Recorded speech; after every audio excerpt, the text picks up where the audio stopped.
pas ces rapports que tu te fais aller le clépette en masse. Je vois pas comment je pourrais placer un mot. Fâche-toi pas, Rosanna. J'ai pas dit que c'était pas intéressant. C'est toujours plaisant d'entendre ta voix, Rosanna.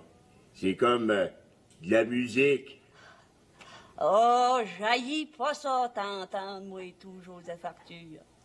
Ben là, quand ben même tu ronronnerais dans le cornet pendant 1 heure, je serais bien que tu serais encore loin de ton profit. Ouais, c'était un bon déficit d'ici à Québec. Puis, finalement, comment ça finit, cette affaire-là? Y avez-vous trouvé un nom pour le baptême, ma petite? C'est justement ce que c'est que j'allais te dire quand tu m'as coupé la parole. Imagine-toi donc que c'est le notaire qui a fait adonner tout le monde. Il dit qu'elle devrait s'appeler Jeanne d'Arc. Jeanne d'Arc? C'est qui, ça, Jeanne d'Arc? Je connais personne qui s'appelle de même ici, Tabarouès. C'est justement ça que le notaire nous a expliqué.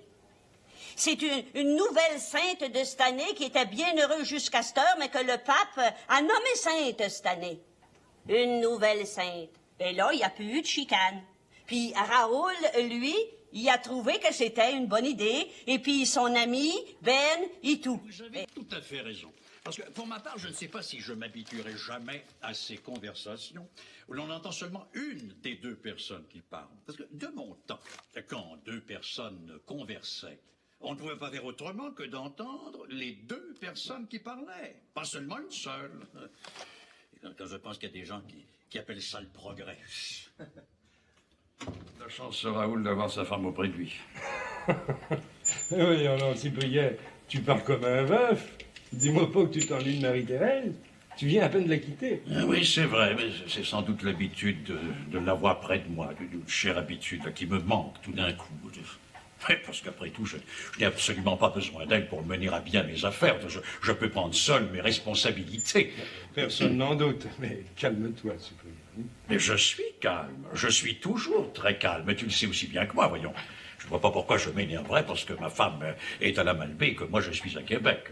Après tout, nous vivons dans la même maison, puisque ces deux maisons sont à moi, là, comme me l'a fait remarquer si judicieusement ma fille. Non, ce n'est pas ça, c'est la société, Cyril. Oui, la société dans laquelle nous vivons. La famille est en grand danger, crois-moi. La vie moderne la menace. Et je vais t'en donner un exemple. Figure-toi que j'ai fait installer un appareil téléphonique à la maison de la Malbaie. Oui, la maison d'été.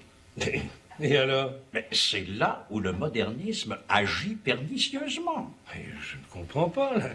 Le téléphone, c'est commode. Trop. Cette commodité cache un piège. Tu me surprends, Cyprien.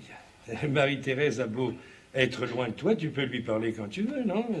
C'est une amélioration, il me semble. Non, c'est une dangereuse illusion. Ma femme et moi, nous avons l'illusion que le téléphone nous rapproche. Mais en réalité, nous sommes éloignés l'un de l'autre. Nous ne partageons plus le même lit. Et crois-moi, c'est comme ça que les catastrophes commencent. Oh, c'est pessimiste, Cyprien. Oui, peut-être, oui. Tu vois, tout à l'heure, à bord du train, je réfléchissais. Et tout à coup, j'ai compris. J'ai compris que c'est à cause de l'illusion que le téléphone me donne, que ma femme et moi nous sommes rapprochés l'un près de l'autre, que j'ai permis à Marie-Thérèse et à Alexandrine de s'installer à la Malbaie sans moi. Parce que sans le téléphone, crois-moi, je me demande si j'aurais consenti à ce que la famille soit séparée. Tu me comprends, là? Oui, je comprends. Mais je ne vois pas où tu veux en venir. Mais à ceci, si nous acceptons que la vie moderne, avec toutes ses commodités, si nous l'acceptons, dis-je, nous devons nous attendre aussi à ce que beaucoup de choses changent. Beaucoup plus que nous ne sommes prêts à l'accepter. Je dirais même que nous sommes capables d'accepter. Nos enfants et nos petits-enfants seront peut-être tellement différents de nous que nous en arriverons à les renier, à les persécuter. Oh, tu me surprends, Cyprien. Je t'ai toujours cru un homme à l'abri du doute, avec des convictions inébranlables.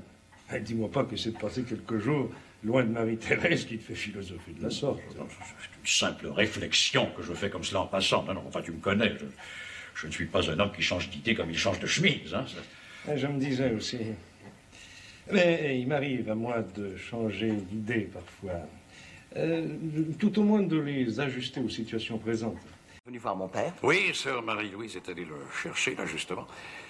Mais je voudrais pas vous retenir, là, Raoul, si... Ah, dans ce cas, si vous le permettez, je vais aller rejoindre ma femme. Nous avons des bagages à faire. Je vous en prie, je vous en prie.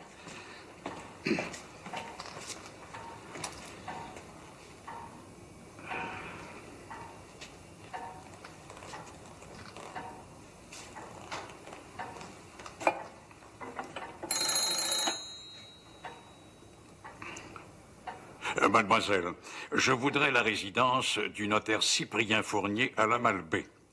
C'est pour parler à sa femme. 2246, sonnet 3.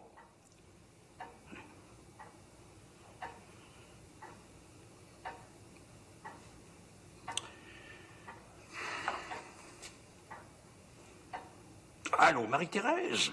Mais où étais-tu, là? Dans le jardin, encore. Mais tu passes tout ton temps dehors, ma parole. Ah oui, je sais bien que la campagne, c'est ça, mais quand même, tu devrais faire en sorte de répondre plus rapidement quand je t'appelle. Oui. Hein? Non, je suis chez Cyril Savary en ce moment. Non, je suis dans le salon, là, pourquoi? Un petit baiser? Dans le téléphone? Mais t'es folle, hein? Mais tu veux rire? Veux-tu me cesser ces enfantillages-là, là? Hein? Quoi? Si je m'ennuie? Oui, je m'ennuie beaucoup, oui. Bon, d'accord. Je sais que c'est complètement ridicule, mais je vais le faire quand même. Une seconde.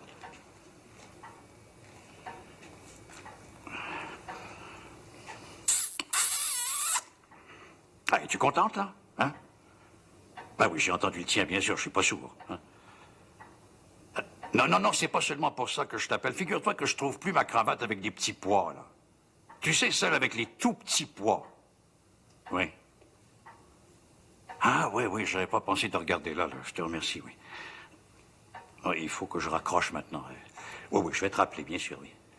Alors, bonjour, ma chérie, là, puis embrasse bien notre fille pour moi, là, hein.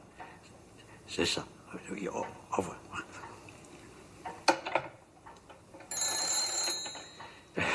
C'était ma femme. Monsieur Savary vous demande de patienter. On vient tout de suite. Je vous remercie, ma sœur, je vous remercie.